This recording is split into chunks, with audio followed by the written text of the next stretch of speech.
All right.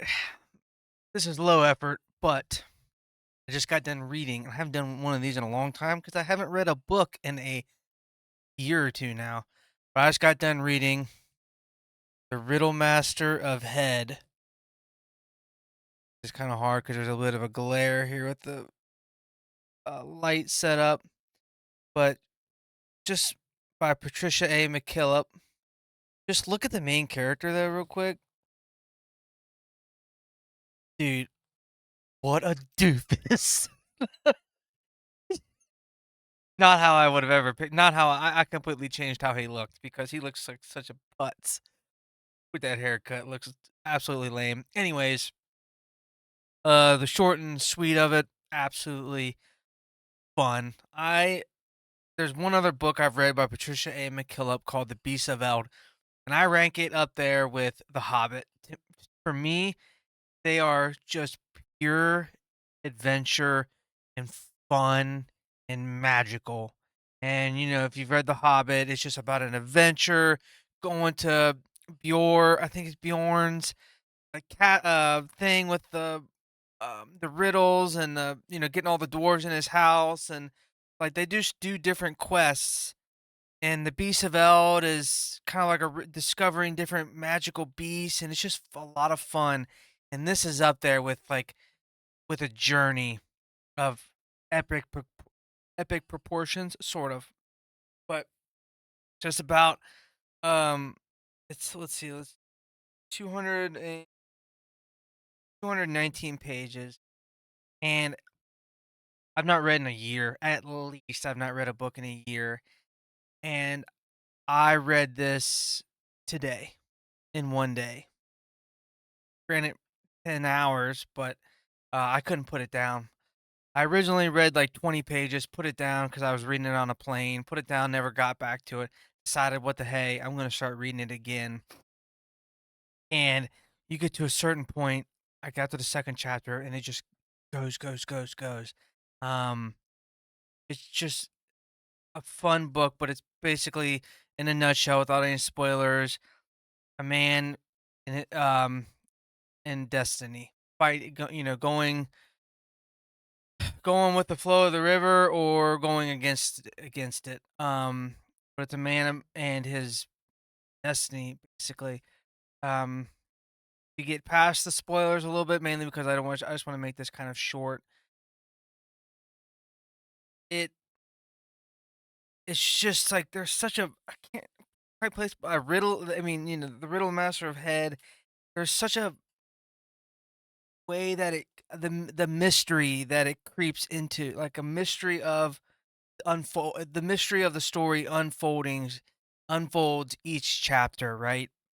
And we are slowly learning, just as the main character is learning about his destiny, we're learning about it, and we're just trying to figure out the riddles with him, what everything means, why are the things that have happened to this guy, our main character Morgan, happening to him. And he at first he wins a crown from a he goes to a tower and and beats like a world renowned riddler. He solves his riddle and gets the crown from a king, and he takes it back home and hides it. No one's the wiser for a year or two. Or was it a year or two? Might have been a year or something like that.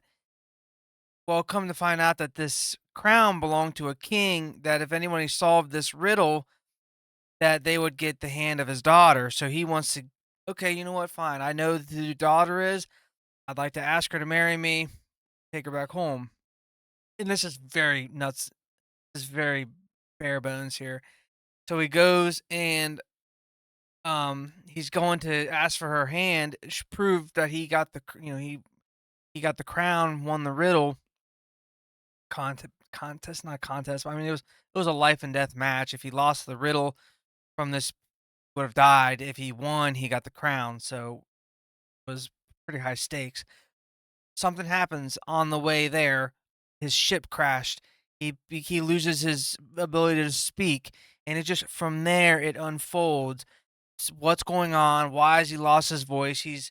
he's meeting other kings and queens of other kingdoms and learning learning how to turn himself into a beautiful elk, basically, with like golden horns, and learning to take the shape of trees, and learning how to read minds, and or how to like get into people's minds, and how to do an inner shout to protect himself from being invaded from other minds, and meanwhile is being chased by shapeshifters, and all he's trying to do is figure out what the heck is going on, and ultimately his quest is leading to a person who kind of rules the kingdom, the land, not like a god. They don't really interact so much. They just mainly deal with like the land. They let everyone kind of do their thing, but they kind of like if someone dies that they make sure the land is passed down to the rightful heir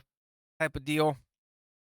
The only way to find out anything of what's going on is to ask these questions to this person. So it's the journey to get to it's the journey to Mordor to ask this person, the Wizard of Oz, I guess more accurately, to ask the person the questions to understand what's going on. And it's just full of riddles and fun and power ups and learning that our main character is more important than just a regular um, prince of a kingdom who's a pig farmer or farmer. And he's destined for greater things. And I just think it's a three-part series. I just think it's such a fun, absolutely fun book. It's a page turner, and I could not put it down. So I will look forward to. I'm dying. I just literally got done. So this is probably pretty incoherent. I'm kind of rambling. I kind of went all over the place here. There's no structure to my interviews, but my reviews, but it leaves off in the biggest cliffhanger, like massive cliffhanger. So I will be reading. I didn't even know there was a map right here. I was looking for a map and I just found it, but I will be reading the next one. Right. I'm at least gonna be starting it right now, just because I need to know. I hope to God it doesn't go like off on another character, which I can see that happening, but we'll see. Anyways, that's my review. Short and sweet. Highly recommend if you're a fan of like The Hobbit or another one of the Beasts of Eld. Just fun adventure, mystery, but um, just main characters destined for more, I guess. That's it. Short and sweet. Peace out.